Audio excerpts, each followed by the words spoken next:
दा बे फंबायाबोथ' एनडिपिआव दंमोन नालाय दा माखासे जोंनिया गामियाव माने बिएलटिफोर दंमोन जाहैबाय दा बे बिएलटि बे पार्टिजों दाना ओरैनोथ' पार्टि मोननै नायनायनियाथ' जाखायो नालाय बेवहाय मा एसे तर्क बितर्कफोर जाखोना माखोथाय जोंथ' मिथिला जाहैबाय हा बेंगालर नों हारसिं थायो ओमफ्राय बेंगालराव मा मावो गारि सुनाय बेसेबांमोन दरमायालाय फैसा हरना हरा थाखोब्रै नैबेलाय थाखोब्रै बेलाय नों मिथिया बेसेबां थाङाखै नोङो समान नोंसोर क्लास 4 गोजा आरो ओमफ्राय नैबेलाय बा थगायलै सानैया देन्जार फालालै बिसोरो सानैया बा नैबेबो थगायो बेबो थगायो नैबे सानैयाल' माने खिथाबाय आरो ना क्लास 4 गोजा जाहैदों बिसोरो बेथ' माथो देरसिनलै बियो हिनजाव लानो समायबाय हा देरसिन नङा उन्दैसिन माथो बिसोर बोरायसिन नुयोलै मा नामलै नोंना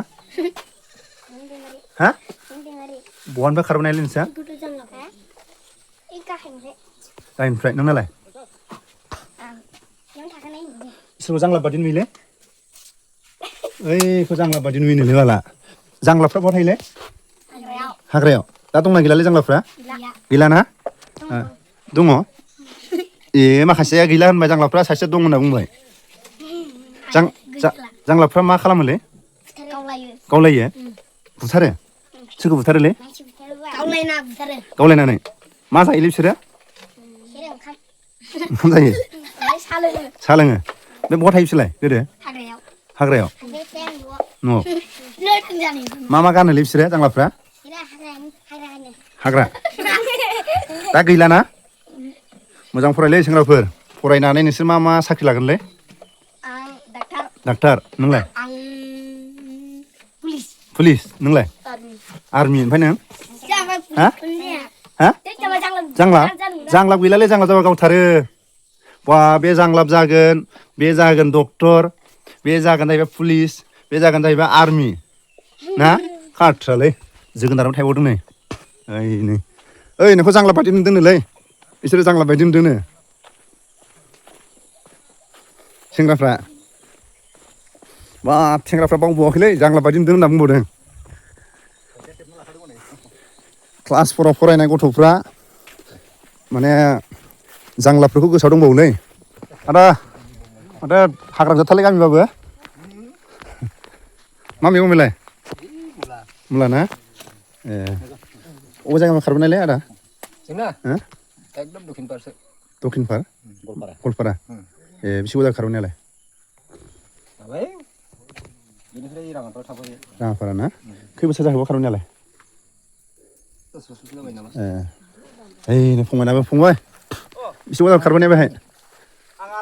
आलासि ना मानि धेमाजि ए मा जायगानि जुनाय ना फंबाया आलासिसो नै जायगाखौ नुनाय माबायदि नुदों फंबाय जायगाया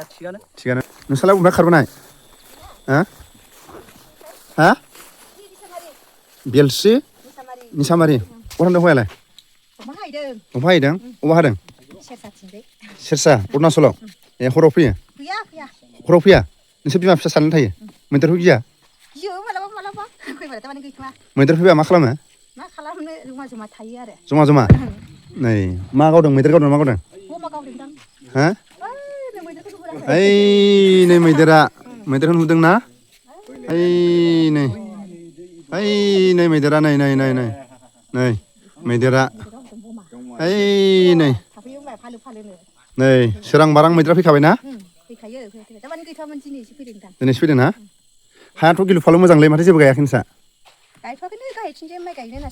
ए माइबो गायो दा माखासे हायाथ' खालि जानानै दं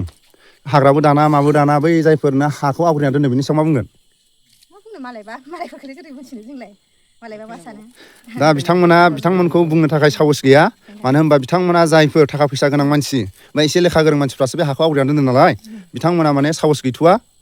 दा बिथांमोना गोसोआव सानदों दे बिथांमोना जुदि थाफैनायमोनब्ला एसेबाबो गामियाव ग्रोम थालायनानै माने लामा हान्था मेला जिखुनु जाया खेथि आबाद मावनो थाखाय ज' मावोबा माने जायगाफ्रा स्रां जानानै थायो आरो नङा होमबा दा हनै सोरबा माने थाखा फैसा गोनां मानसिया हाखौल' आवग्रिना दोनदों दा सोरां बारां मैदेरा नै ना हौवाया अबे जायगानिमोन सिगां मासबाद मा गामि जिंगाबिल ओमफ्राय नोङो आंना हो जोंना निसामारिनि आरो ओमफ्राय बे नानिया लेखा फरायना फरायाखै फरायदोंमोन लोमजाबाय थायो दोनैबाबो फैफिनबाय थायो बय स्कुल गैया नामा गैया लोमजादाखौ थांदों दिनै खै गथ दं बर'फ्रा बेयाव बे नुनाय खिनि आरो बै खै गथ दं ओरैनो खै गल जागोनथाय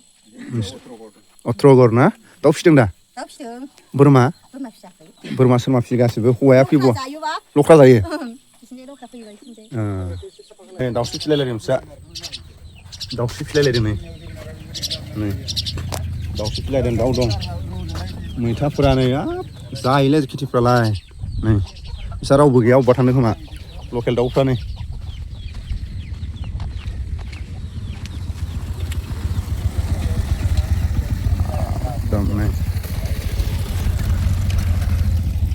ओइ हाजो नुहुरनायाव गुफुरनि दं जाहैदों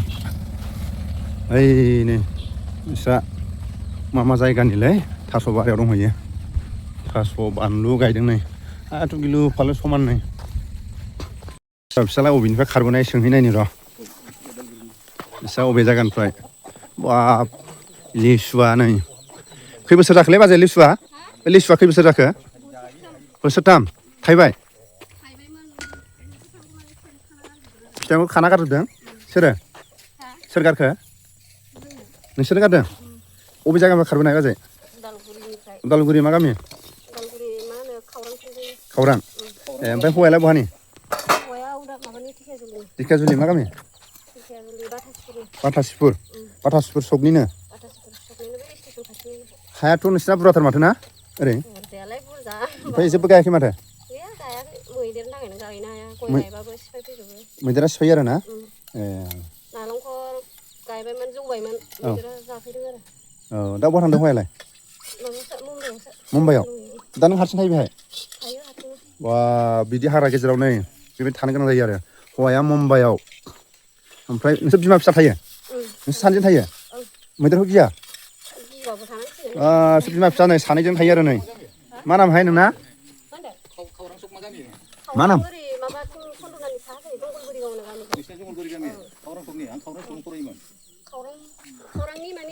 जंगलबारियाव सिद्दा थांनायजों फाख्रिबारि सिद्दा थाङोना खौरां ओरै स्कुलजों थांबाय फाख्रिबारि थांनाय साहा ओरै लामाजों जंगलबारि ओरै सानजानिया बेयाव मा दाउ फियो थैजोबबाय दाउ लाम दंबावो माथो ओइलाय माब्रै दं माथो हराव मैदेर फैबा गिया मा मावो माबाया मुम्बाइआवलाय हा बेसेबां मोनो दरमा 18,000 मासाव बेसेबां हरो हौवायालाय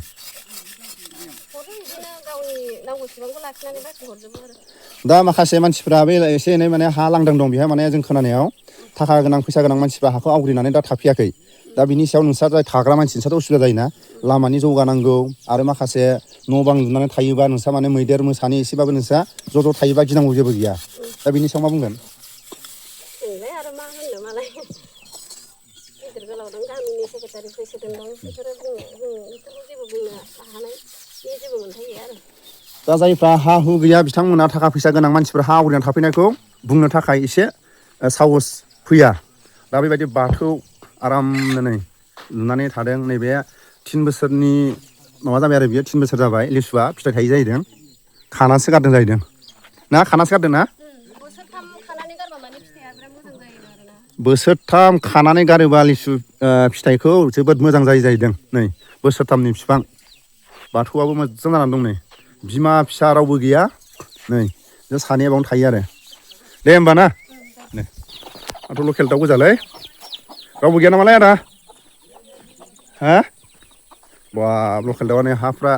बोसोरनैल' जादों दे बिसोरो बिसना सारियावल' खारबोनाया आदा नोंनि बोसोरबेसे जाखो खारबोनाया बोसोरबा जाबाय हारसिं ना हिनजाव दं दा इयाव हारसिं ओमफ्राय हिनजावा ओजों माबायाव सिमेन्ट सापरियाव मा गामि मानिपुर ना होजों हा दंना गैया ओजोंथ' गैया हाया हा गैयाना बिथाल' ओमफ्राय उनाव ज' फैगोन दा बेहाय औ फैनांसिगोन दा मा गायनानै दोननो ओरैनो जेबो गैथ'आ दाथ' बेयावथ' हाखौ नायबाथ' नोङो जिखुनु जाया माने खेथि जागोन ना बेहाय जानायाथ' जायोलै बे मैदेरनि थाखाय मैदेरखौ गिना दं आरो ना हाया दा माखासे मानसिया थाखा फैसा गोनां मानसिया हाखौ आवग्रिनानै दोनदों दा नोंसोर जायफोर थानाय बेथ' खस्थ' मोनोलै आरो दा मा होनो बिनि सायाव मा होनो माने दा बिसोरखौथ' जों बार एकदम रिकुवेस्ट खालामबाय थादों औ नाथाय माथो थाफैनो हाया बिसोरो औ बिदि जादों जिखुनु जाया सोरबाफोर हा हु गैयाबा बे बिथांमोन थाखा फैसा गोनां मानसिफोर लाफैनो हायाव सोरबाफोर थाफैनो हागोन ना सोरबा दुखिया मानसि हा हु गैयै मानसिया बेबायदिया हागोन नङा होमबा दा बिथांमोनाथ' थाखा फैसा गोनां मानसिया बे जायगाया माला जौगागोन होननानैसो लाना दोनदों नङा होमबा दा बिथांमोना दाम दरखौल' नेनानै दं खोमा नङा होमबा दाउआ माथो गोग्गोम दं गैया दाउआ बारा फिसा फिसा दा बाव बेहाय मा मावनानै सोलिनानै थायो ओरैनो आंथ' दा बेहाय ओरैनो बनफोर फानलाबायो बेसेबां मोनो बनखौ 40-50 मालाबा बेबायदि मुथा ए ओमफ्राय ओरैनो बेमार सेमार जायोबा सोरबा जायोबाथ' डाक्टाराबो खाथियाव गैया जोंना औ औ एसे माबायाव थांनांगौ गोनां जायो आरो बालिसानफोराव औ भबिसतआव नोङो सिमेन्ट सापरियाव थांफिनगोन ना बावनो थागोन थ' बेहायनो थानो होननानै फैबाय माने बेहायनो थैजासिम थानायनि टारगेट आरो ना नै जायगाफ्रा जोबोद मोजां गय बागान नालेंखर बागान बेथ' एकदम नालेंखर गय बागान जागोन ना बेहाय हाफ्राथ' मोजां दाउआ फांसे गायदों फांसे गायदों ना मैथा बांगालाबो गोग्गोम जादों माथो बेफोरथ' दा बुंसै मैथाफोरा फाना नामा नोङो फानो सम फानो ना दाउफोरखौलाय दाउफोराबो बिदिनो मालाबा फानजानाय जाबा मासे मानै औ नेवलायफोर लाङा ना लाङोना औ बोरमाफोरबो लादो बोरमाया ओरैनो मानै माथामल' दं ए ओरैबायदि मोजां आरो हाया बिथांमोना गासिबो जुदि गामियाव ग्रोम ग्रोम थाफैयोबा थाब बे जायगायाव जौगानो थाखाय बारा सम नाङा आरो नाथाय माखासे थाखा फैसा गोनां मानसिया हाखौ आवग्रिनानै जायफोर दुखिया न'खरा बिथांमोननि थाखायनो जौगानो हायाखै नङा होमबा बेबायदि जानानै दं आरो दे होमबा ना हाफोरखौ हाग्रायै दोनदों एवा मुङा ना मैदेराथ' फैयो मैदेरा फैयो औ बे लांदां जोबबाथ' बारा फैनाय नंला खै बिगासो मोनदों ओरैनो सिटआव थ' सुना नायाखैलै सुवाखैना ओरैनो आन्दासाव आन्दासावथ' जोंनि नैबेखिनिफ्राय 5 बिगा 6 बिगा ओरै जानो हागौ सिटआव नैबेनिफ्राय आरो ना औ न' लुनायनिफ्राय औ सिटआव नों 6 बिगासो मोनदों आरो ओमफ्राय ओरैजाय गाहायखैजा दं गाहायाव बेसेबां एखियाबो सुवाखै बिदिनो जागोन दा माने 10निफ्राय 15 बिगा जागोन आरो बिदि जाहैगोन नै होमबालाय गोरान खेथि मावग्रा माखासे दङ आरो ओरै गाहायाव माइ गायग्रा नङा बेबायदि सुबिदा दं आरो बेहाय नाथाय माखासे न'खर थाफैनो थाखायसो बिथांमोना लामानि एसे उसुबिदा आरो लाइनफोरनि एसे उसुबिदा आरो नामा दा बर्थमान कारेन्टआबो फैथ'वाखै नालाय कारेन्टआ फैगोन ना कारेन्टआथ' फैनोथ' जाबाय दं माबा माखासे ओरै खुन्था एसटि खुन्थाखौ गायनाय जाबाय आरो दा एलटि खुन्था गायनो गोनां दं दे होमबा ना थाथ'ना दे मालाबा आरो फैलायगोन जोंथ' गुवाहाटिनिफ्रायसो फैदों औ औ गोदो बे जायगायावनो थांखानाय नालाय बिथाङा नै बनबो फानो बन बे हालदैयाबो नों गायदों ना हालदैफ्राबो गोग्गोम जायोनो थालिराबो नों दा बा थाइजौ बिफाङा नों दा बेबो थाइजौआ नोंनि गोग्गोम जाखायोलै नै हालदै थालिर बैहाय माइ गायजायो आरो नै गाहायाव थालिराबो नों गायनाय गोजा ना ओइ नों गाहायाव थालिर बागान बानायजोब्बाय बिराद मोजां आरो नै हायाथ' गिलु फालु मोजांलै नै ओरैबायदि मोजां आरो हाया दा माखासे थाखा फैसा गोनां मानसियासो आवग्रिनानै लामानि एसे उसुबिदा मिथिनो मोनदों आरो बेबायदिनो बोरमा फार्म दं आरो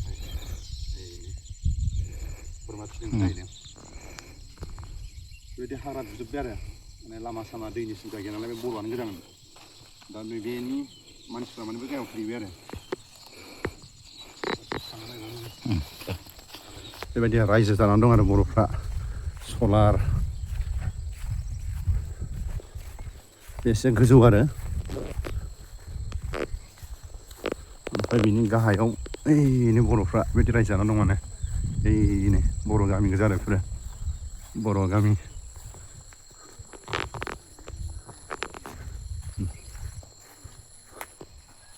बेबायदि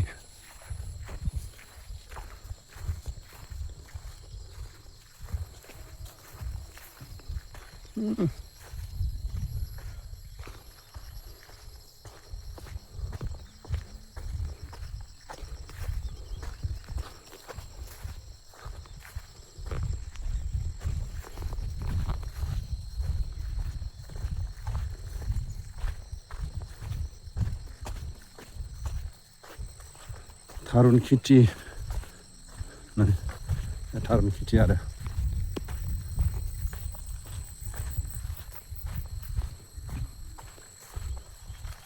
बानलुबो दं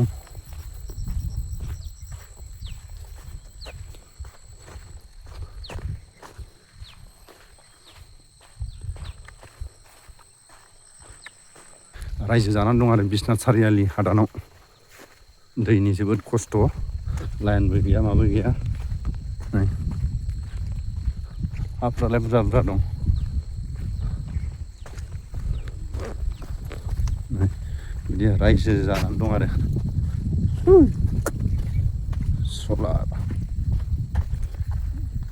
एकदम नै बिदि हादान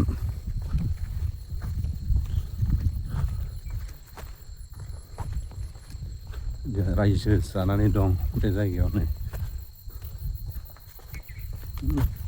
सलार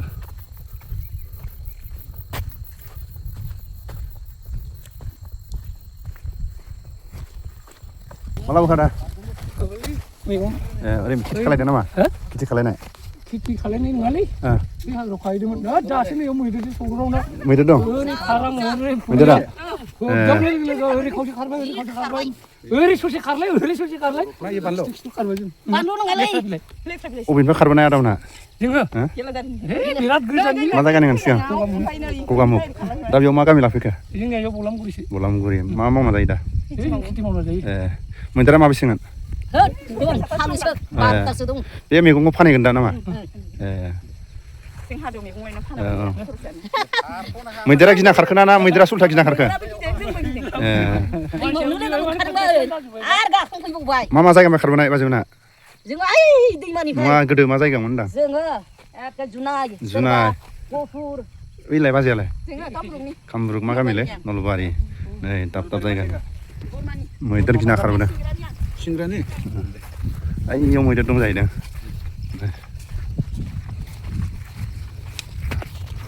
हाब खेथियाव थांग्रा खोमालै बे बाइकफ्रा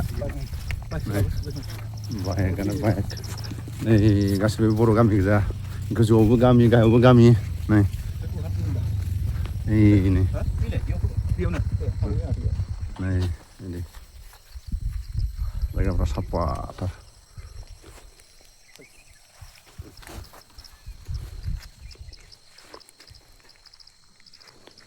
सुनाय गोरान नामा बियो माथो मैदेर फैलायलायोनोलै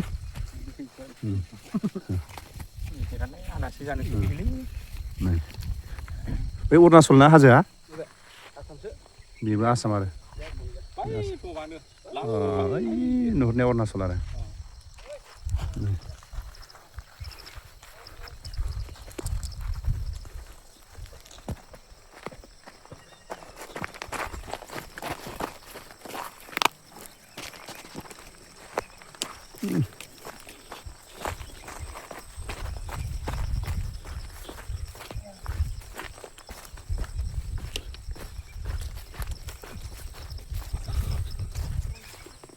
दाउआ गोगोम दंलै नै दाउआ न'नि दाउ गोजा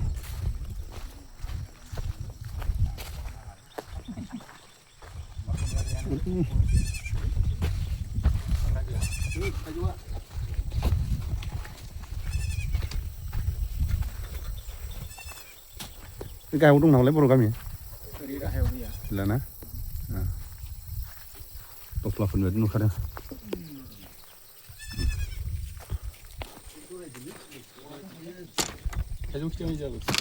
थाइजौ खाजि ना लकेलावसो सोरनिबालाय आदा नङा बांगुरा होनोलै बांगुरा जिरायनांगौल' नै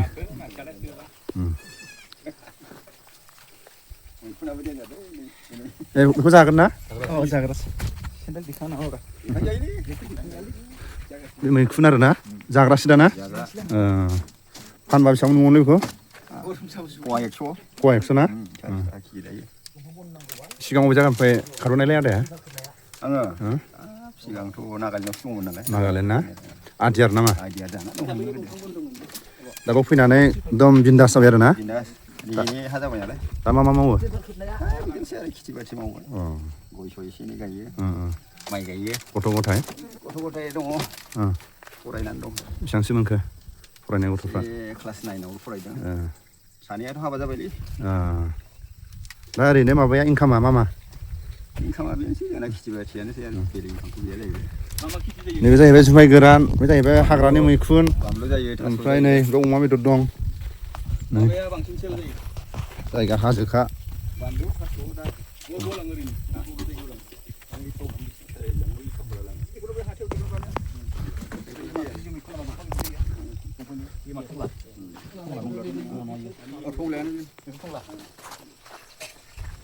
आदाया हारसिंसो नामा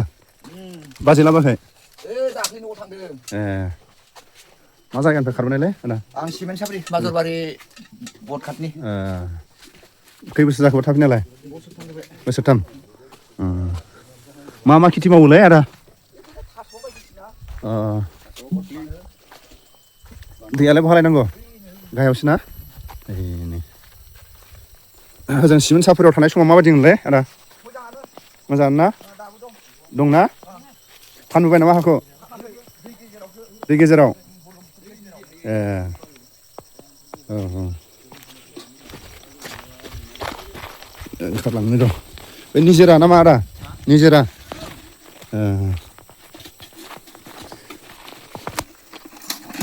होजोंहाय मा मा मावो खेथि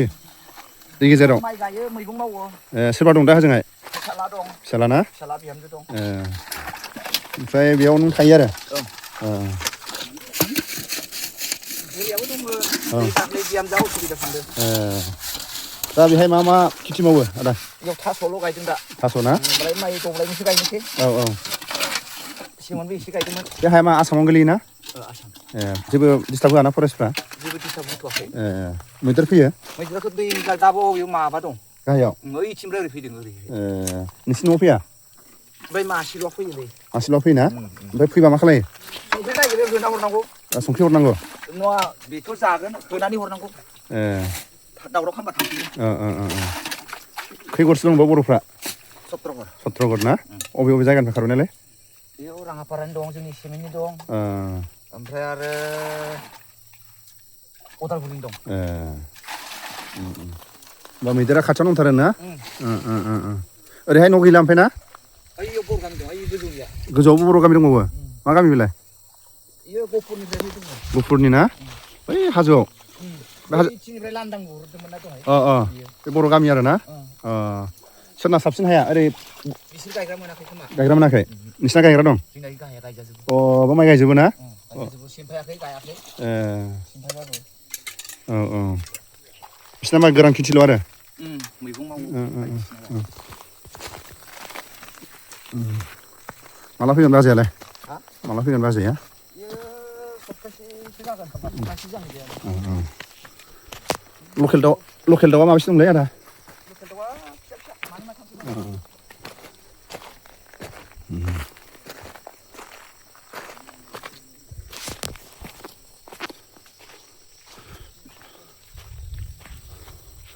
बै गोजौआव गुफुरनि खारबोनाय बर' गामि दं जाहैदों बै नुहुरनाय हाजो सायाव आरो माने बे गाहायाव माइ गायबा गायजायो आरो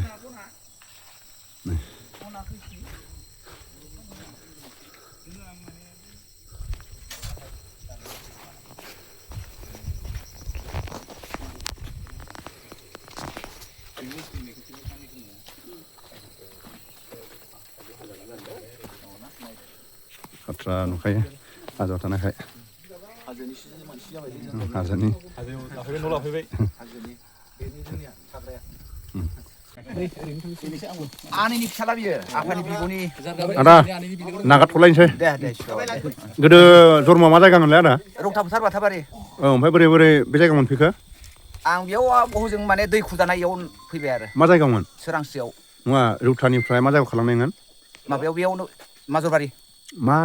माबा बेलाय डिस्ट्रिक्टआ धेमाजि डिस्ट्रिक्टआव खालामदों आरो बेयाव खारलांनाया मानो खारलांखो बर' एबसु आन्दलनाव थांदों आं बेयाव माने आन्दालन थानो हायियाव रौतायाव थानो हायियाव हजोंहाय आन्दालन खालामनो थांदों दाहोना थालाबायहैबाय आं बेयाव थानो हायासैबा बेयाव जानो हाया लोंनो हाया जों 2.5 बोसोर थानो हायाखै रौतायाव मानो थाना खाथि पुलिसा हुग्लुङो नोंबो होमबा आबसु आन्दालनाव ओंखारदोंमोन आरो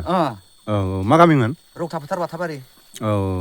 दा हजोंहाय सिमेन्ट साफ्राव खारलांनायनि उनाव आं दा बेयाव फैफिनबाय दै गेजेराव रायजो जानो हायिनि थाखाय खारबोबाय आरो बिसनाथ सारियालियाव दा खै बोसोर जाखो बेयाव 3 बोसोर जाफैबाय आं बेयावनो थाखासिगोन दा बेयावनो थाखासिगोन आं आरो हजों थांला ओरैबायदि नै आदा थानाय जायगाया फिसालाफोराबो दा गिदिर गिदिर साथाम दं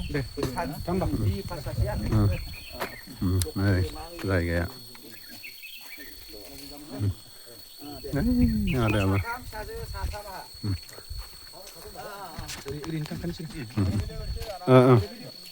मालाबा सम मिलायनानै फैनानै एसे जायगा नायलांसै नै जाखांबाय लोंखांबाय नै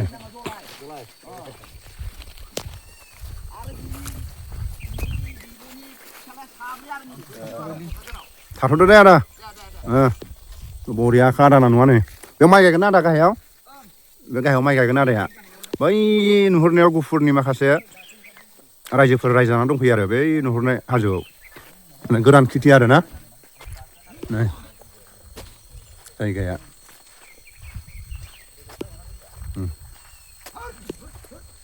औवा बागान बे औवाया हाग्रानि औवाखा दे हाग्रानिखा आरो बे औवाया बरिया नै बै गाहायावबो बर' गामि दं नैबेयावबो बर' गामि आरो एसे गोजौआवबो गामि नै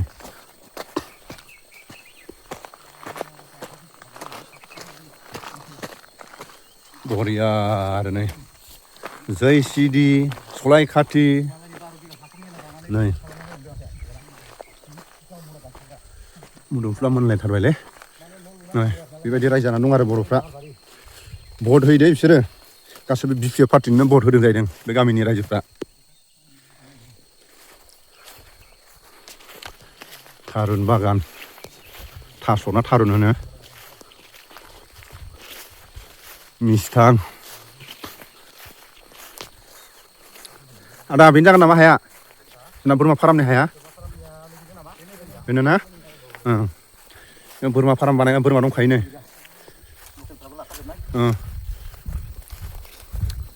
बोरमा फाराम गय बागान हाया समानखा आरो नै बर' गामि गोजा नै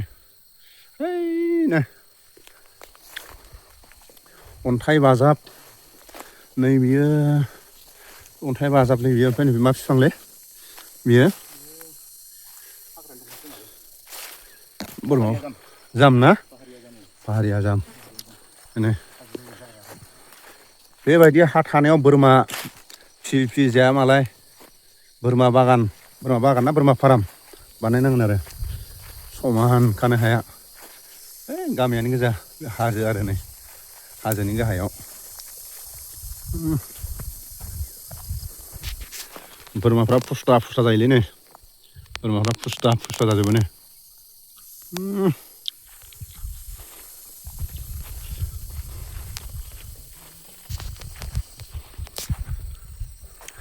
हायाथ' बरियालै ना सिबिङाव गोग्गोम जागोन बे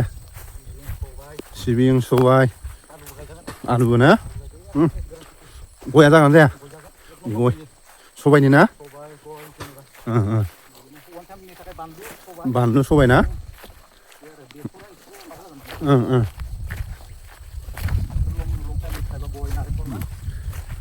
बरिया नुदों आरो नै जोंना अबे खन्दआव जागोन फालाय हाया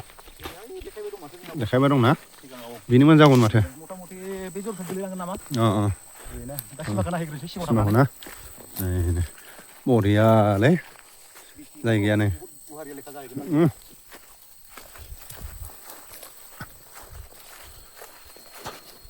बांगालफ्रा होमबाथ' दंस' खालामथारगौमोनलै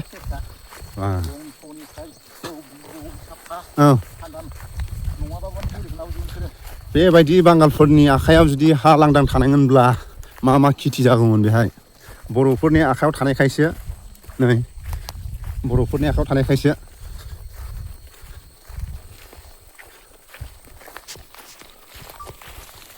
मालिक दंखाजोबो नामा आदा हाया बेफोराव मालिक गैथ'वा ना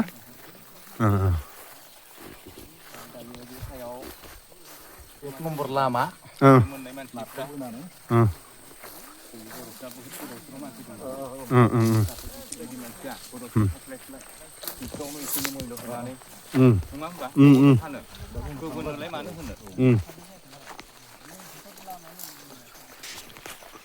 बै नुहुरनाया अरुणाचल हाजो दा बै हाजो गोजौआनो अरुणाचलनि सिमा आरो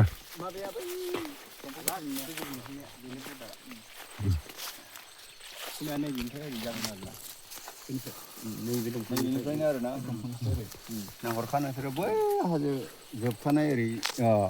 हाबलांनाय गैया दालाय बेनो आरो नैबेखौथ' आङो होखाबाय गोदो बै हाजोआ अरुणाचल आरो नङा बे जोंनि आसाम गोजा मेन हाजोआ जाहैबाय बै थिखिनि गोजौ बै नुहुरो थिना अरुणाचलनि आरो ना गोजौसिना जोबथा नुहुरनाया एसे थांबावो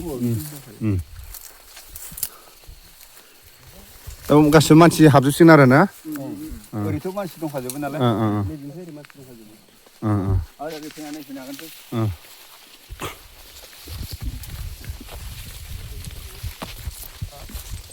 बेथ' गोगोम हासार दंलै गयाथ' बेयाव लामा हगारलायथारो गयफ्रा बेयाव गय गायनांगौबा बे खाथि दङलै नोंसोरो माबानांगोन हाहोनोबा आरोना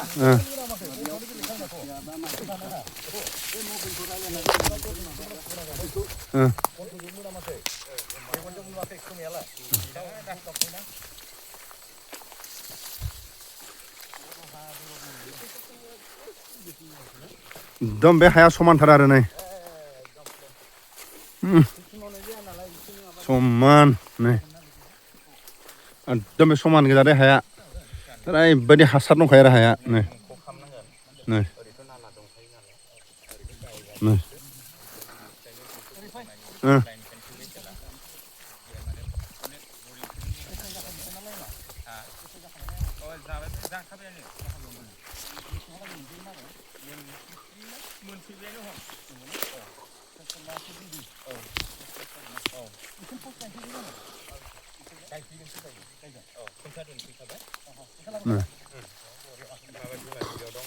माथो मा थाबायनायलै बेजोंलाय हाब दासतानदो नामा मैयानि ना मैदेर फैयोलै नै मैदेरा दा बारा गोबाव जायाखै नै खिन्थु बैयाव प्लेन दङ बै एसे गोजौ बिराद प्लेन दङ बैयाव ओरै थांसैथ' ओरै लामा दंना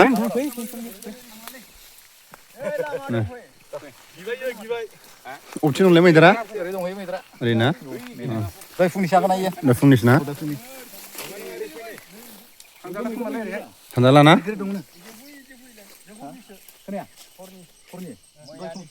दहाय फुंनिलै दानिसो खोथा लांदो बोजों ओरै दङ होननानै दाउसा मोख्रेबानो नै माबा गावलां जाफिनाखै 8 घन्टायाव गावलां जाफिनो बियो दांनानै बे जोथोर लांनायब्रा मिथियोरा मथा-मथि 3-4 घन्टा जादों थांनाया इसोरो किबा किसि बारग'लांदोनो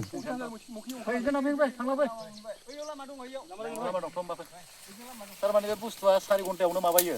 गावलां जाफिनो आरोना दाउसा मोख्रेबालै जोथोर लांनायानो बावाखै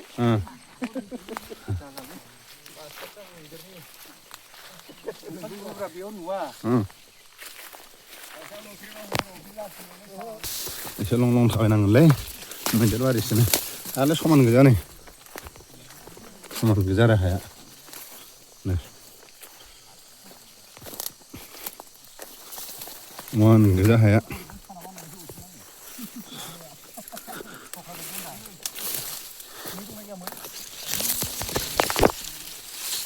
बौलायलायोलै माथो आखायाव बौलायलायो बाला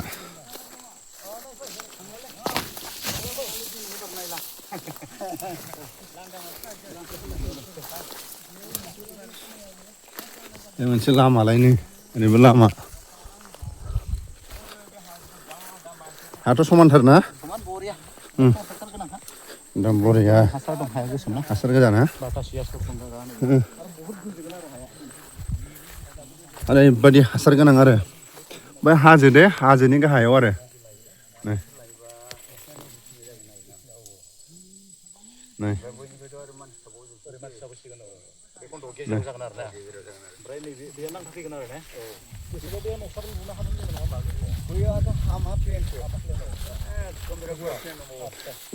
गोदान गोदानथारलै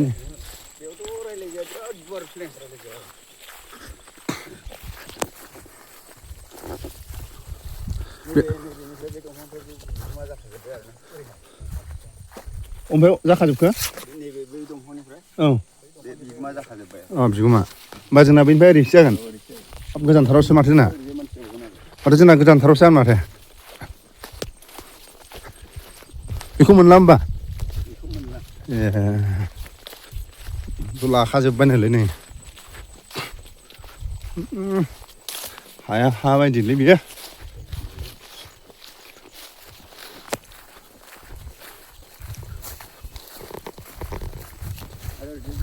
दै दंजोबो बै हाजो सेराव हाजो जिङाव दै गोजा ना दैया 12 मास 12 मास ना लं आरो ना दैमु फुंखा ओंखारग्रा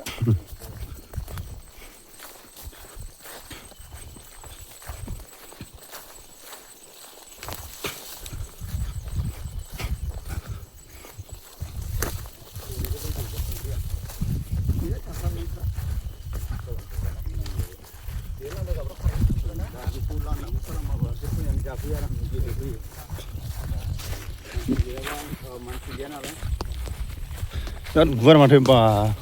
मालिक जाखाजोब्बाय आरो मालिक जाखाजोब्बाय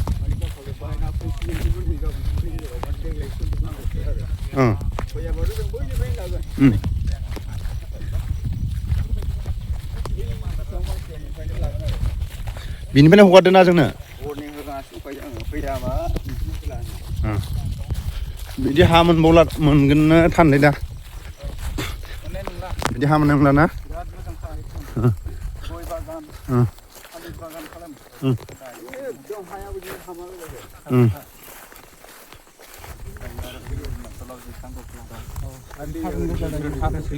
राजकटनि लामाखौ नोंसोरबो खिन्थानोसै आङो नैबे फाख्रियानो फाख्रियानो ना बे फाख्रियानो राजकट लामाया बै फाख्रियानो अरुणाचलनि मेन बर्डारानो माजबाटनिफ्राय फैनाय भुटाननिफ्राय फैनाय लामाया बेनो फाख्रि दंफाङा ना भैरबकुन्दनिफ्राय डाइरेक्ट फैनाय ओमफ्राय बै टपनि ओरै एसे 2 नलसे थांबावो गाहायाव ओमफ्राय ओरै थांबाय माने बै टप गोजौआनो अरुणाचल सिमा आरो ना एसे ओरै सा थांबावो आरो माने बेनो एकदम बेनि टप बर्डारा माने बेनि सिमा दै अरुणाचलाना हाया दिख्रुबनो हाया होननाय बुस्थुआ बैयाव दं आरो एसे मोजां हायाव जेबो गायालासिनो जुदि बेबायदि दोनोबा मा जागोनलाय आदा एकदम फ्रि बिराद मोजां माइ गायजाग्रा दंजोबो ओरै गाहायाव माइ गायजायो आरो कम्पानिखौ मोजां मोनो गावनि हादरफ्राव माइखौ फाननायसो जाहैबाय माथो होनबावनो गावनिनो हादर दं गावनिनो हा हु दं बेफोराव मावना जाब्ला सोर मावनो बेखौ मिथिला दा कम्पानियाव खारबाय थानोसै ओरैबो जाला गथ' गथायफोरखौ फोरोंनायथिं खुनु गद गैला बेफोरावनो माखासे इयुनफ्राव गथ' गथायफ्रा देरबाय देरनायनि उनाव आदा नोंना भागा अबेसिम नोंना हा सिमाया थास' गायनाया ना बुरजायाखै दासो गायदों ना फैलाबा नैबेनिफ्राय लांगोन जोङो ओमफ्राय रायलाय आंथ' जेरैबो सोलियो आंनो मानसिसो नांगौ इसोरबाबा इंराजि भाषायाव हा लानाय बाहायो मेल मिथिङाव ओमफ्राय हिनजाव गैया हाखौ आवग्रिफैयो हिनजाव गैबावा हिनजावबो गैबावा बेनिफ्रायनो लानोसै जोङो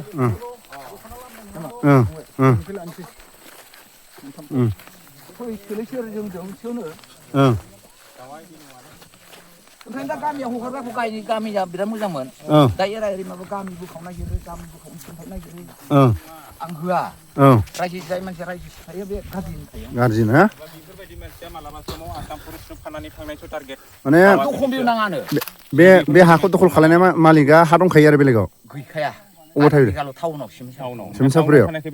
सिमेन्ट सापुरिनि मानसिया बेहाय माने एकदम दम देखायफैयो आरो बिदिनो आरो ओमफ्राय उदालगुरिनि बोरमा फार्म गोनां बेफोरबायदि नङाना बेवहाय जोङो फेमिलि लानानै इयुनसिम रायजो जानायासो जोंनि अर्जु गामि जोंनि जिउआथ' बे जायगायावबो दाब दाब जायगानि हा हु गोनां थाखा फैसा गोनां मानसिया जानाय गैयै माखासे मानसिफोर थानाय जायगायाव माने हाखौ आवग्रिनानै ना न' ना खेथि नै बेबायदि आवग्रिनानै थाखा गोनां फैसा गोनां मानसिया बायदि हाफोरखौ आवग्रिनानै दोननानै माखासे दुखिया न'खरफ्रा बेयाव रायजो जानानै दं नाथाय थाखा फैसा गोनां मानसिया बेयाव जेबो खेथि आबाद मावाखै आरो दा जानाय गैयै मानसिफ्रा बोरमा फिसिनानै दोनदों आरो नै बोरमा फिसिदों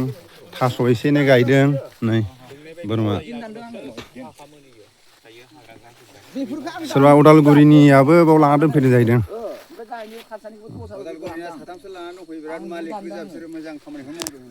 दा दुखिया मानसिफोरा बेहाय मैदेरबाबो मोसा मुफुरबाबो दा जायफोर थाखा फैसा गोनां हा लाना दोनफैदों दा बिथांमोनाथ' खेथिबो आबादबो गैया माथो मा होनगोन बेनि सायाव आदा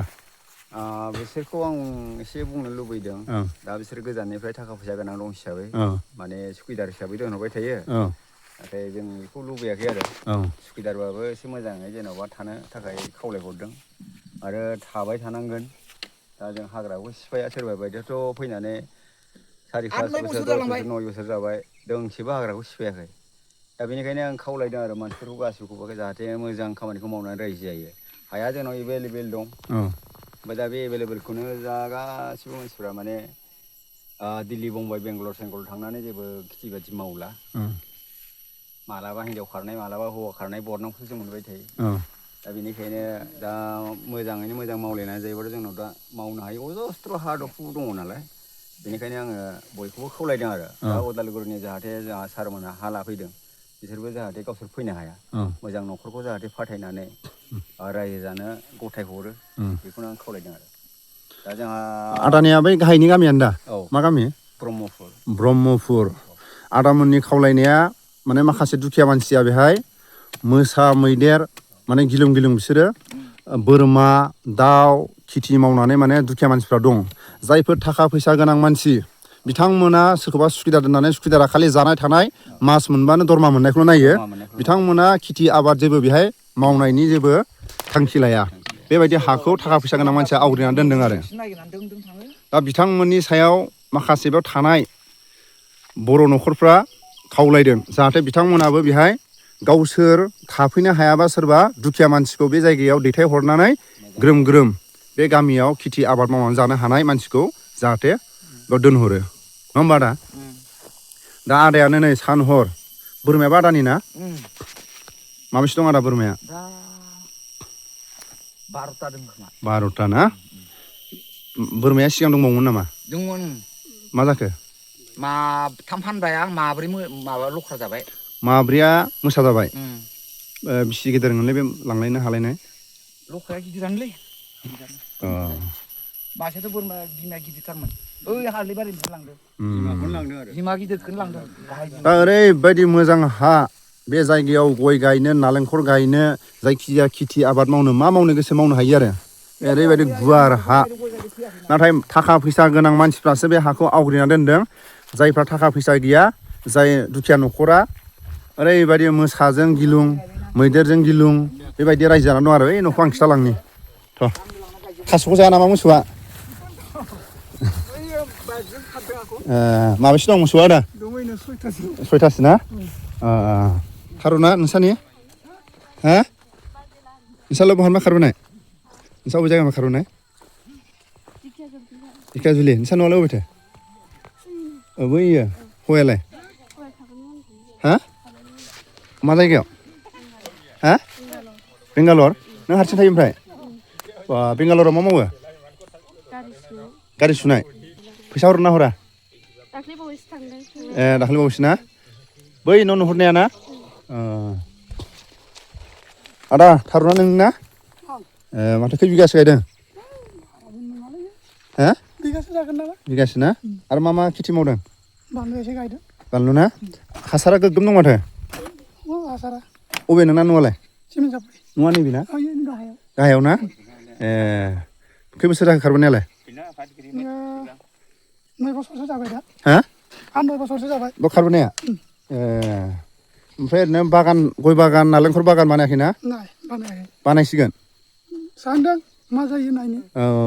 ओमफ्राय जों खोनानो मोननायावथ' माखासे थाखा फैसा गोनां मानसिया हाफोरखौ आवग्रि दोनदों दा बिथांमोनाथ' हाग्राबो दाननो फैया थाफैयाबो दा बिनि सायाव मा बुंगोन आदाया बुंगासिनोमोन मिटिंफोराव फैगोन होनना फैया दा थानाय मानसिफोराबो मैदेरजों एसे खस्थ' मोनो जुदि हाग्रा बंग्रा थाबा दा जोंथ' माने गावनि मेगनजों गावनि खोमाजों खोनाबाय गावनि हौवाया बेंगालर सोरबा मुम्बाइ दंहैयो हिनजावफ्रा गथ' उन्दै उन्दै लानानै थायो दा मैदेर मोसा बिथांमोनाथ' जोबोद गिथावना नङा होमबा दा बिनि सायाव मा बुङो मानसिफोरानो जुदि हेफाजाब होआबा बुंबाबो गाज्रि मोनो बेखायनो बेखौनो बेखौनो मावगासिनो आरो दा बिथांमोना स्पस्त' गोसो गोरबोजों बा बिथांमोनखौ खावलायनो हायाखै बिथांमोना लेखा गोरों थाखा फैसा गोनां मानसि बिथांमोना बे जायगाया माला जौगागोन माला उन्नति जागोन बिथांमोना नेनानै दं जायफोर थाखा फैसा गोनां मानसिफ्रा लामा हान्था मेलाया जुदि जौगायोबा बिथांमोना ग्रोब थाफैनोबो हागौ बा फाननो हागौ दा जायफ्रा दुखिया मानसि बेयावनो थाबाय थादों बिथांमोना लामा लाइन दै मैदेरनि जोबोद बिथांमोना माने गिथावना आरो बाजै बे आदानिनो बाजै ना हा ओमफ्राय ओरैनो माबायदि थानोबाव गथ' गथाय साबेसे साथाम मा मावो बेलेगाव गथ' स्कुल गैया ना बेसेबां थाखोआव मोनखो थाखोबा देरसिना उदालगुरिनि जाहैदों बोरमा फार्म मालिकआ दा बोरमा फार्म गैथ'ला आरो फिसाबा दंना गैया दा गैयाना नै बेबायदि लुना दोनो आरो मानसि थाया बै गाहायाव गामि गोजा दै ओइनै गामि गोजा ओइलाय ओइनै बा बोरमा गिदिर दंनो माथो बैनै गैयाना गायनो थांसै ना बिस्रा रावबो गैया मैथा बागाना रावबो गैया खख्लिंबो दं माथो नै मेन उदालगुरिनि मालिकनानो गैया मेन उदालगुरिनि मालिक ना बियो बा बे न' मोननैबो उदालगुरि नामा बा लामा खुंदों लामा बानायना होदोंमोन लामा बानायदों रायजोनि मन्दिर जिखुनु जाया समाजनि माबा मोनसे मिथिं दावथिं जायोबा हरो जाहैदों थिगानो दं नै बिथाङा थानो हाया लामायानो बिदि आरो नै बाइकआव बबेजों थांखोलै गामिखौ नायलांसै ना गामियावसो ना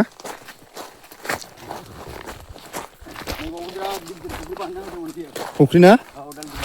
फुख्रि दंलै माथो नै गिदिरथार बेयाव मोनसे ना बा नै फुख्रि मोननै बानना होदों बे उदालगुरिनि बै बोरमा फार्म मालिकआ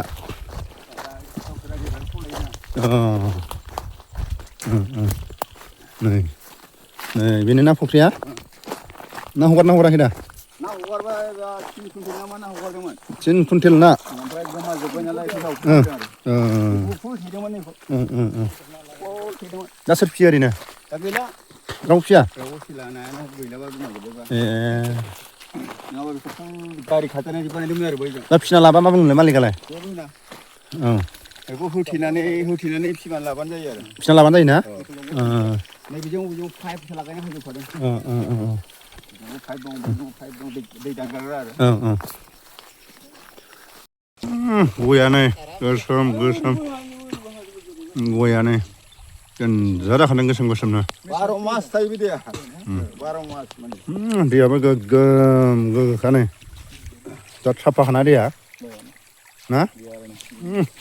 गायनांगौ दैखौ थे आरो गाय नै जोंना बिथांना नङा दुगैनांगौ माथो ना बै गय बागाना नोंनि आंनि गायगासिनो ना आरो गायबावनो सानदों आङो नायखौमाय बेवहाय आङो 6-7 बिगासो गय गायगोन इयुनफ्राव खामानि होगोन आंहा बै नुहुरनो हाया नोंनि गोजा आरो गासैबो आंनि गासै आंहा बिदिनो 16-17 बिगासो हा जायो ना बेखौ आङो इयुननि थाखाय मावनो नाजादों दा मा खेथि मावो ओरैनो दायो आङो माइ खेथि मावो ओमफ्राय मेसेंनि बोथोराव सिबिङाव आङो नायखौमाय 80-90 हाजार इदि फैसा मोनो बोसोराव आंहा फरायनाय गथ'बो दं माखासे खामानिखौ मावनो हानाय आंहा चान्स दं ओमफ्राय देग्लायथ' गोदान बोथोराव माखासे सेमोननिफ्राय मोजां खेथि फैदों जेला बेवहाय गियार अइल बेखौ आं मावनो सानदों देग्लाय आरो सबाय आङो सेमोन गियार अइल माने गियार अइल मोनसे थाव बानायग्राया बेखौबो जोङो मावगोन ओमफ्राय आङो सेमोन सबाय खेथि मावदोंमोन बेयावबो आं 8-9 कुइन्टेलसो सबाय खेथि मोनदों माने सिबिङावनो नोङो बोसोराव 80,000निफ्राय 90,000सिम खामायो आरो मोनखायो ओमफ्राय आरो सबाय थाबावबाय बेजोंनो गथ' गथायखौ नोङो फियो आरो फिसिबो आङो फोरोंनाबो दङ दा बेसेबांसो गथ' गथाया फरायनानै दं बेसेबां क्लास आङो सासे आंना दायो 9आव दं सासेया 7आव दं आं बिसोरनि थाखाय माने आङो एसेबो माहायबो माने खस्थ' होआ आङो जे लुबैयो बेखौनो होगासिनो दं दिनैसिम गावसोरबो सोलोंथाइखौ होसोलांबाय थानो हादों बेनिखाय आङो बेफोरबायदि आबादाव स्ट्रङै दं आरो आं मावखागासिनो दं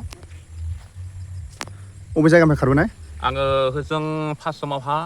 टंलायावसो आंनि जोनोम जायगा ओमफ्राय बेवहाय आङो राङापारायाव फैनानै उन्दै समावनो फैनाय आङो फैनानै बेवहाय राङापारानिफ्राय फैनाय आङो माइनावस्रि ओरै कबारिनिफ्राय फैनाय बेवहाय आङो बहायनो आङो जुलिजिबि जानानै बिनिफ्रायनो आं बेहाय हादा लानफैदोंमोन बै समावनो खै बोसोर जाखो थानाया बे थानाया आंहा 14 बोसोर माने 13 बोसोरसो रानिं सोलिगासिनो दं दायो थिग दं मालाबा सम मोनबा फैफिनसै नामा दे थाथ'लायबाय होनबा दे हा जागुनाव बोरै खारबोखो बेहाय जागुननिफ्राय फैनांगौ जाहैबाय मालायनि हायाव खेथि बाथि मावनायमोन नालाय दा नोंसोर थांनाय माबायाव BTC इलेक्सनाव भट होदों ना जोंना दा गैथ'वा बर्थमान गोदान नालाय जों गोदान नालाय ना हौवायालाय बहा थांदों हौवाया मोसौनाय थांदो मोसौ ना नै बेबायदि माने जागुनाव दंमोन आरो जन्म जायगाया मा जायगायाव दिखियाजुलियाव दिखियाजुलि मा गामि फाख्रिसुबा फाख्रिसुबा औ ए हौवायालाय अबे जायगानि गगामुगनि गगामुग मा गामि नारुवा हा नारुवा दा बाव थायो आरो नोंसोर मोनाबाबो ना ओं थायो ओरैथ' रावबो गैला ओमफ्राय रावबो गैला मैदेर फैबा मैदेरबो बिदि थानांसिगोन ओमफ्राय बे माखासे हा मालिकफ्रा फैया नामा बेयाव गैथ'वा दा बर्थमान गैथ'वाना फैयाना नै बिसा अरुणाचल जागुनाव मालायनि आदियार जानानै दंमोन आरो बे नानिया जाहैबाय दिखियाजुलिनि आरो बिनि जाय बे नानिखौ हाबा खालायदों बे गगामुगनि ना औ नारुवा ओमफ्राय बे बाबुआ बेसेबांनिफ्राय गारखो फरायनाया नाइन नाइननिफ्राय गारबाय आरो लुबाय नै RCC दांखाबाय सात दालायखाबाय गय बागान नै गय बागान सात दालायखाबाय आरो बिसाबो आलु फारानिमोनलै नै बेबायदिनो आलु फारा गामिनिफ्राय खारबोनाय दा मा गामि लाखो बेखौ ब्रह्मपुर ब्रह्मपुर माथो गय बागान न' RCC लुजोब्बायलै नै आलु फारायावथ' हा गैयामोन गैया हा मालायनि बिथायावसो दंमोन नै मालायनि बिथायावसो दंमोन आरो दा बे बिस्तार सारिआलि हादानाव खारबोनानै बेबायदि उन्नति जाबाय ओरै माइ गायग्रा नैबे फुख्रि नै बै माइ गायग्रा हा बे फुख्रि गय बागान फाथै बागान नै ग्रोम ग्रोम खालायजोब्बाय नै खस्थ' खालायोबा मा जायो मा जाया ना खै बोसोर जाखोबा खारबोनाया जाबायदां 20-25 बोसोरसो 25 बोसोर जाबायना बैथिंबो दं गया बैथिं थामसो जाबाय गायनो बबेथिं बैयाव बैथिंबो दंबावो बा खै बिगा दं गय बागाना बेसे बेनिफ्राय एसे बांसिन दं बैथिं बिनिफ्राय बांसिन दंबावोसो बा खै बिगा दंबावो गासै ओरै बेयाव 4 बिगासो दं बैयाव 4 बिगासो दंबावो ना खान्थाला माथो गिदिरथारलै मैदेरानो जाफैयो गोदोथ' आलु फारायाव नोंखौ थबसा होनबासो मोनसिगोन दा बाव मा होनबा मोनथियो बेबो बेनो बेयावबो बिसनाथ सारिआलि ब्रह्मपुर हादानाव थबसा होनबासो मोनथियो थबसा बसुमतारी नै बेयावबो मोनथियो आरो जेबो गैयामोन दे नै दा RCC न' दांबावबायसो नै दांगासिनो दं जेबो गैयामोन आरो फिसा सिगां बेबायदि उन्नति जाफैबाय आरो फ्राय भाग न'खरानो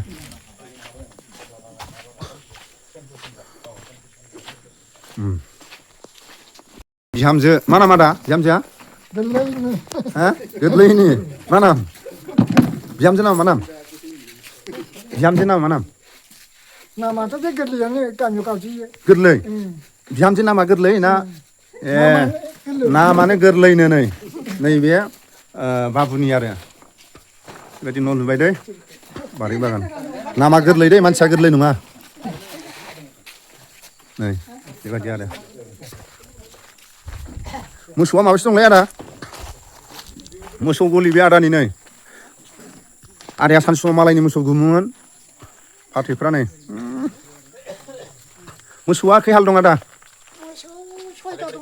सयथा हालुरा गैया आलु फारायाव थानाय समाव नों मालायनि मोसौसो गुमोमोन नङा होमबा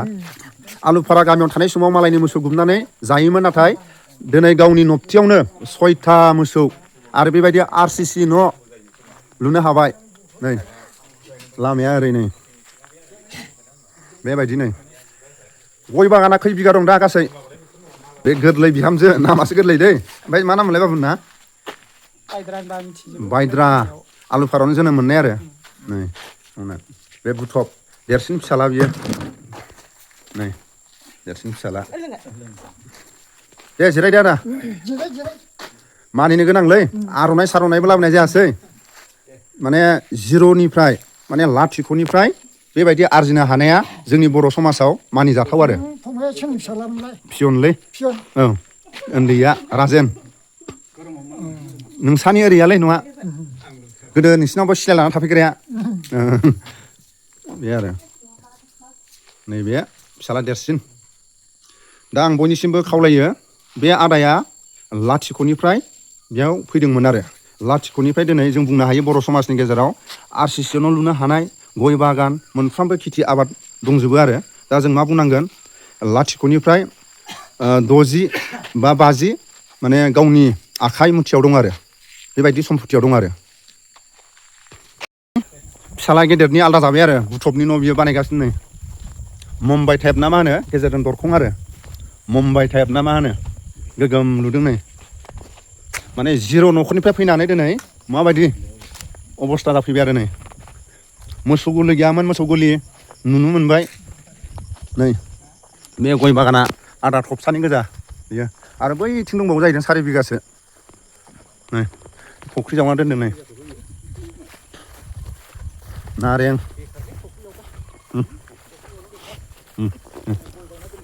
नै थाइजौ देन्जार गोमोन गोमोनलै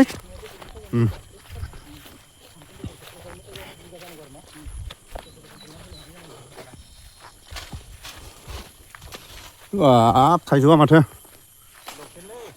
लकेल थाइजौआ नै लकेल थाइजौ बुसिदों आदा थबसानि न'आव नै थाइजौआ नै बाबा बेबायदि ग्रोम ग्रोम जाजोब्बायलै नै बारि बागानफ्रा नै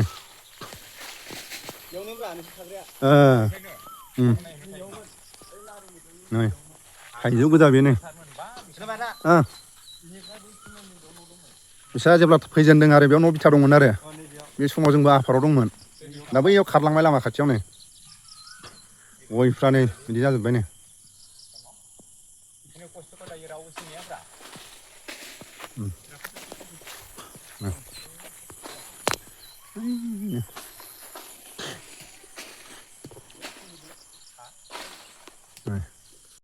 नै एन्जार फुंगा फुंगा आरो नै आदा थबसानि मोसौ बियो नै गोदो मालायनि मोसौ गुमनासो जायोमोन दे नै दा गावनिनो मोसौ नै फुंगा फुंगा जाबाय आरो नै मालायनि बारि नबथियाव थायोमोन आरो नै ओइनि आदा थबसाया मोसौ लांफैदों नै नै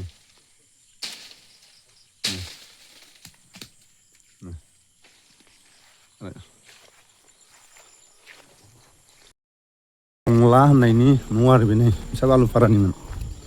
फुराना बारि बागान नुखायो नै गय बागान गोजा गय बागान फाथै बागान नै मस्लाबो दं फाथैबो दं आलु फारामफ्रा खारबोनायलै बिसाबो नै न'खौ गोगोम लुखादों नै नै गोगोम लुखादों नै बिसाबो आलु फारामफ्रा खारबोनाय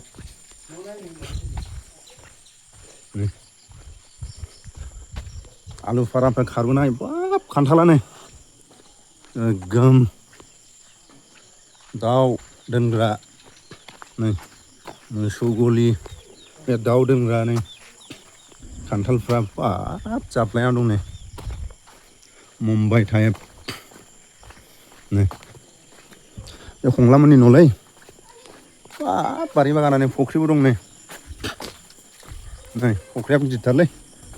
मोसौ गलि आरि दंबावो नै मोसौ गलियानो मोननै गय बारि औवा बारि नैबे हंला होननायनि बिफानि नामा सेरेमा नै नै नै गय बागाना ग्रोम ग्रोमथार नै ओरैबायदि ग्रोम ग्रोम माइ मिलबो दं नै लामायानो न'खौबो गोगोम लुखाबायलै नै हंला मोनानि न' आरो बेयो नै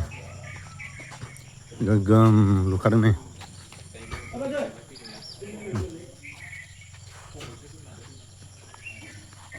माबायालाय बाजैयालाय ए माथो आलु फारामा साबसिन जाबाय माथो आलु फारामनिफ्राय साबसिन जाबाय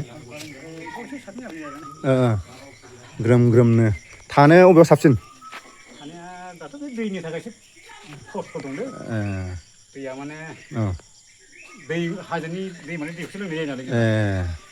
मा सरखारनिफ्राय सुबिदा होथ'वाखै नामा सरखारनि सुबिदाया नैलै खाथियाव जावदोंमोन मोनसे गैया बरिं साक्सेस जाथ'वासै एसे बोरैबा बोरैबा सासन दासिमबो मावनायानो जायाखै आरो दा गय बागाना खै बिगासो दं बिगानैसो दं खोमा बिगानैसो ना बोसोराव बेसेबां मोनो हन्दा हिसाबै आं माबानो हरलाबाय थायो ओरैनो 1,35,000 माने 46 आरो 44 नै आरो बेबायदि आलुफारानिफ्राय फैनानै बिसनाथ सारिआलिनि हादानाव बेबायदि गय बागान बोसोराव गयजों माने 1,44,46 बोसोराव मोनो आरो बेलेग बेलेग खेथि दंबावो आरो ना माइ खेथि न'खौबो गोग्गोम लुखाबायना नै बेफार बिजनेसबो रोङा फरायनानै मावदामलायनाय जानाय आदा गोलाव नालाय अबेथिं साहा साहाना हाबबोनाय जासिगोन आदा गोलावनावसो गैयालै मानसि नुया नङाना मा होनो केरेला ना मा दं दा आङो आलुफारानिफ्राय फ्राय बाहाग खारबोनाय न'खरा माने लाथिख'निफ्राय फैनाय आरो ना दा बाव फैनानै नुबाय आङो बे आदा थबसाखौनो होन बेथ' जेबो मोनबोआखै मोनाखै दा जोङो मोसौ गलि बाख्रि गय बारि माइ गायग्रा बेनिफ्राय न'खौबो आर सि सि लुनो हाबावबाय दाथ' बे जथेस्थ' जायफोर गामि ओनसोलाव बिमा बिफानाव सोनारनानै थाग्रा लेखा रोंनानै लेखा रोङि बायदि न'आवनो थानाय दा आखाइनि हाबा रोङो होनना बुङोबाथ' नोङो जथेस्थ' जोंनि बर' मानसिया रोंखाजोबो दा आदाया बे जायगायाव खारबोनानै दाथ' फ्राय बाहाग आलुफारा गामियाव जोंनि न'खरनि मानसिखौनो बुंनांगोन बिमा बिफाया जाखिनि हा होलांबाय बेहाय गय गायनानै लानांगौ ना गावनो माइ गायनांगौ हा फानदों जादों दा बिनि सायाव मा बुंगोन आदा बेखौथ' गावबा गाव खर्मनि सायाव जाहैबायलै बिसोर माने बिमा बिफानि सायाव आजादि जानानै थाबाय दा दिनै भबिसत लाइफखौ माने बिसोर जेबो सिन्था खालामाखै आरो माने दा बेफोरबायदि माने गोदाव सोराव बोरैबासो नुयोलै माने रायलायथावै बायदि माने बिदि जालांजोबबाय एखेबारे ओरैबायदि हालो माने हा हु दङ बिसोर माने दिनैसिम गुबुन हारिफोर बायदि माबायदि मानसि जागौमोनथाय दिनै थांनानै नुहैबा माने एखे रायलायथावै बायदि जानानै थाजोबबाय मानसिफ्रानो बोरैबा माबायदि जाजोबखोथाय माने बै समनि बोराय बुरि बुंनाय जों माखासे माबाफोर खोनादोंमोन आरो हादान माने गिबि जाजेननाय आलुफारा गामियावनो आरो देरसिन माहाजोनफ्रा आलुफारा गामियावनो होननानै नाथाय दिनैनि समाव आलुफारायाव दुखियासिनसो जानो हमबाय दा मा बुंगोन बेथ' दा जोंनि नुनायाव दुखियासिनखौनो बुंनांगोन मुथथे दा ओरै बेलेग हादानफोरथिं नायोबाथ' दा बाब लाखपति मालिक जाजोब्बाय माने न' बांफ्रा बिल्डिं एखे दिवहा न' लुजोब्बाय खिन्थु दा बे आलुफारा नायोबा माने गैयालै दा जेरैबायदि माने नामजादा जानांगौमोन माने बिसोर माने गैया आरो मुथथे रायलायजाथावा बेफोरबायदि हाफोराथ' बिराद दङ बिसोर बिराद हा हु दंमोन आरोखि दा माखासे आंनिफ्राय देरसिन उन्दैसिन माखासे नोंथांमोननिसिम माखासे सावरायलायनायाव गोरोन्थिफोर जादोंबा निमाहा बियो मानो होनोबा जोङो थासारिनि सायाव गामिनिफ्राय फैनायनि उनाव बेयाव हादानसोमोन हादान जानायनि उनाव दिनै गयबारि ग्रोम ग्रोम हा हु खेथि आबाद मावनानैनो दिनै न'खरखौ सोलिनो हानाय न' बांखौ लानानै आरो गावनो गसंनो हानाय दिनै जानानै फैबाय नङा होमबा दा बेखौ जों जथेस्थ' माने बाख्नायथाव आरो उफाय गैया जों माने खेथियग हिसाबै मानेथ' मावनानैथ' जाथारनांगोन उफाय गैया दा जोंहा नैबे आदामोननिफ्राय सोलोंनांगौ बे जायगायाव खारबोनाय उद्देশ্যआनो जाहैबाय जोबथेसालियाव जोबजानायनि उनाव जेब्ला जेलाव थानाय लोगो लोगो बर' मानसिया हा हु फाननानै बायख'नो गोनां जायो बै समाव 30,000निफ्राय 50,000आ बर' न'खराव जथेस्थ' थोजासे थाखा होननानै बुंनो हायोमोन जेब्ला जेल जानायनि उनाव आलुफारा गामिनि हाखौ फाननानै बे बिसनाथ सारिआलिनि हादानाव थाफैनो गोनां जानाया माखासे गावनि सोलोंनांगौ आरो माखासे समाजनि गेजेराव दिन्थिनांगौ माखासे माबाखौ जौगाहोनो हानाय दिनै बे खेमथाखौ मोनफैबाय आरो ना खै बोसोर जानाय नोंलाय आदाया जेलावथ' ओरैनोथ' मास मोनथामा फुरा थानांदों आरो मानो जानायमोन एखेबारे बे गावजों गावलै बे मोनसे बिनि फंबाय असेया NDP आफादाव दंमोन दा मानो होनोबा NDP आफादाव जाय न'खरा दं आर्मि पुलिसनि नोजोराव साजा होयोमोन बै समाव नङा होमबा 3 मास थानो गोनां जादों 3 मास फुरा फार्स्ट हमजेननायाव नोंखौ बुदों ना मादों फार्स्टआवथ' माने आङो माने माबामोन आरोखि गुदनि पावारटिलार सालायदोंमोन आरो गुदनि पावारटिलार सालायबाय थानाय समाव बे समाव एखे दा बे फंबायाथ' NDP आव दंमोन नालाय दा माखासे जोंनिया गामियाव माने BLTफोर दंमोन जाहैबाय दा बे BLT बे पार्टिजों दाना ओरैनोथ' पार्टि मोननै नायनायथ' जाखायो नालाय बेवहाय मा एसे थरख' बिथरख'फोर जाखोना माखौथाय जोंथ' मिथिला जाहैबाय बेवहाय माने बोरै थरख' बिथरख' जानायाव बिसोरथ' माने ओरैहाय लिंक दं नालाय सरकारजों दा बिसोरो लेंहरलायनानै बिदिनो बोरै मा कौशलजों मा खालामदों आं जेबो मिथिया मुथथे हालेवबाय थानाय समावनो माने हमफैनाय जादों आरो बुवासैना हमनाय समाव बुनायाथ' आंखौ बुवाखै माने ओरैनो जाम्बा नुखाथारनाय औ। हालेवनानै मेंब्रा आरो बिसां लोङोमोनबो नालाय एसे बेफोरबायदि आरोखि आरो हमना लांनानै हाबथानायाव थादोंलै सप्तासे दा बेयाव थानायावनो थानायावनो बहाय सारियाल' लांलाय लाबोलाय खालामबाय थादों ओमफ्राय बिनिफ्रायथ' गाज्रि अपारेसन जादोंना ओमफ्राय हमना लाबोखांनाय जेलाव थाबाय थानाय समावनो अपारेसन बहुद गाज्रि दन बुजालाबायदों सोरबा सोरबा बे आदायाबो गावनि फंबायनि थाखाय पुलिसनि आखायाव साजा लानो गोनां जादों दा नै बारि बागानफ्रा नायदो आरो बिफानिफ्राय मोननाय सम फिसौला फरायगासिनो नामालाय बाबु बेसेबां मोनखो क्लास 5आव बर' मिडियाम मा नामलाय बाबा नामा हा बाबानिया हो? बिनन्जय बिनन्जय सतगियारि नाम गाज्रियालाय हंला नाम गाज्रियाव हंला ओमफ्राय नाम मोजाङा बिनन्जय अबे जायगानि नोंलाय सिगां आलुपारा बिसिबां जाखोलै खारबोनाया मिथियाना जरमाव बावना